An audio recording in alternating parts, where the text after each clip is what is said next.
kerjasama antar dua orang atau lebih dalam bidang modal dan jasa. Kerjasama tersebut bertujuan untuk memperoleh keuntungan bagi mereka bersama. Assalamualaikum warahmatullahi wabarakatuh. Nama saya Noval Arifin Faldi dari kelas 10 IPS 1 akan mempresentasikan tentang macam-macam syirkah. Syirkah itu ada banyak, tapi yang penting kita ketahui itu ada dua, yaitu syirkah harta atau syirkah inan dan syirkah kerja atau syirkah abadan. Tapi saya akan membahas tentang syirkah inan saja, dan syirkah kerja atau abadan itu dijelaskan oleh rekan saya. Syirkah inan atau syirkah harta adalah kerjasama usaha antara dua pihak atau lebih dengan ketentuan setiap pihak yang bekerja sama memberikan kontribusi kerja atau mal dan modal. Dalil syirkah inan adalah Bismillahirrahmanirrahim.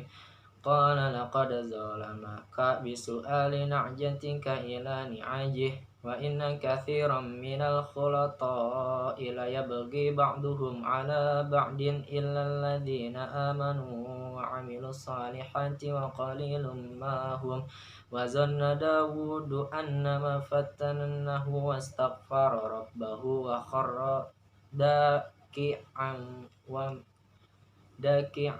wa anab. Artinya, Daud berkata, sesungguhnya dia telah berbuat zalim kepadamu dengan meminta kambingmu itu untuk ditambahkan kepada kambingnya, dan sesungguhnya kebanyakan dari orang-orang yang berserikat itu sebahagian mereka berbuat zalim kepada sebahagian yang lain, kecuali orang-orang yang beriman dan mengerjakan amal yang saleh, dan amal sedikitlah mereka ini. Dan Daud mengetahui bahwa kami mengujinya, maka ia meminta ampun kepada Tuhannya lalu menyungkur sujud dan bertaubat. Modal uang dan kerja merupakan dua dalam syirkah inan. Apabila salah satu pihak bergabung dengan membawa modal barang atau urut, maka barang tersebut akan ditaksir harganya senilai uang.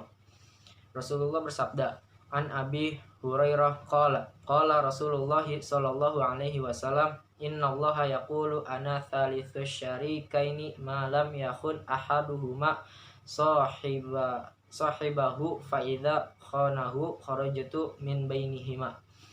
Artinya dari Abu Hurairah radhiyallahu anhu, ia berkata, Rasulullah sallallahu alaihi wasallam bersabda, Allah Subhanahu wa taala berfirman, aku adalah pihak ketiga dari dua orang yang berserikat. Selama salah seorang di antaranya tidak mengkhianati yang lain, maka apabila berkhianat salah seorang di antara keduanya, aku keluar dari perserikatannya itu. Hadis riwayat Abu Daud.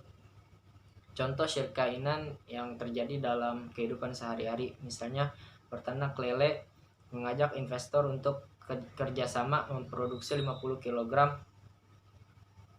lele selama 6 bulan. Sesuai kesepakatan, peternak lele dan investor sama-sama menyetorkan modal sebesar 20 juta dan pembagian nisbah keuntungan sebesar 30% bagi investor dan 70% bagi peternak lele, dengan ketentuan peternak lele sebagai pengelola usaha lebih banyak bekerja dibandingkan investor. Dan itu saja yang bisa saya sampaikan, kurang lebihnya mohon maaf. Wassalamualaikum warahmatullahi wabarakatuh. Syirkah kerja yaitu bentuk kerjasama antara dua orang atau lebih yang berhak dalam memberikan pelayanan kepada masyarakat atau bergerak dalam bidang jasa. Syarat dan rukun masing-masing syirkah. Rukun syirkah terdiri dari anggota yang berserikat, pokok-pokok perjanjian, dan sikhat atau akad. Syarat syirkah harta. Syarat syirkah A. Syarat syirkah harta sebagai berikut. 1. Pokok atau modal hendaknya jelas, artinya dapat dihitung dengan nilai uang atau diuangkan. 2. Bila terjadi dua jenis barang pokok hendaknya dicampurkan, sehingga sebelum akad kedua jenis barang pokok tersebut tidak dapat dibedakan lagi. 3. Anggota yang berserikat harus sudah balik, berakal sehat dan merdeka. 4. Anggaran dasar dan anggaran rumah tangganya jelas supaya tidak terjadi atau timbul penyimpangan-penyimpangan. B.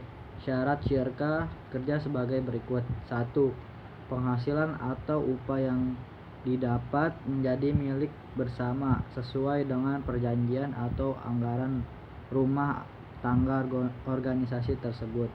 2. Bila anggota serikat terdiri dari profesi yang sama serta tingkat pendidikan yang sama, maka penghasilan atau upah keuntungan dapat disamakan pula. 3. Apabila anggota terdiri dari bermacam-macam profesi atau keahlian dan tingkat pendidikan, maka pembagian penghasilan tidak akan sama disebabkan kualitas jasa yang diberikannya. 4. Perbandingan penghasilan atau upah hendaknya ditentukan sewaktu berlangsungnya akad sebagai pada butir 1. Lalu yang terakhir adalah hukum syirkah. Hukum syirkah yang pertama ialah syirkah harta. Para ulama telah sepakat terhadap sahnya, hanya sedikit perbedaan paham tentang syarat-syarat dan caranya. Adapun yang kedua yaitu syirkah kerja. Menurut mazhab Syafi'i hukumnya tidak sah dan tidak boleh. Tetapi mazhab Hanafi, Maliki, dan Hambali mereka berpendapat sama seperti Syafi'i, yaitu tidak sah dan tidak boleh. Lalu ada hikmah syirkah. Dan yang terakhir adalah hikmah syirkah. Contohnya yaitu perusahaan dan perdagangan yang akan lebih pesat dan bertambah maju. Permodalan karena disatukan menjadi besar dan lebih berani, dan hasil pemikiran dari beberapa orang kemajuan perusahaan dapat lebih mantap. Terima kasih.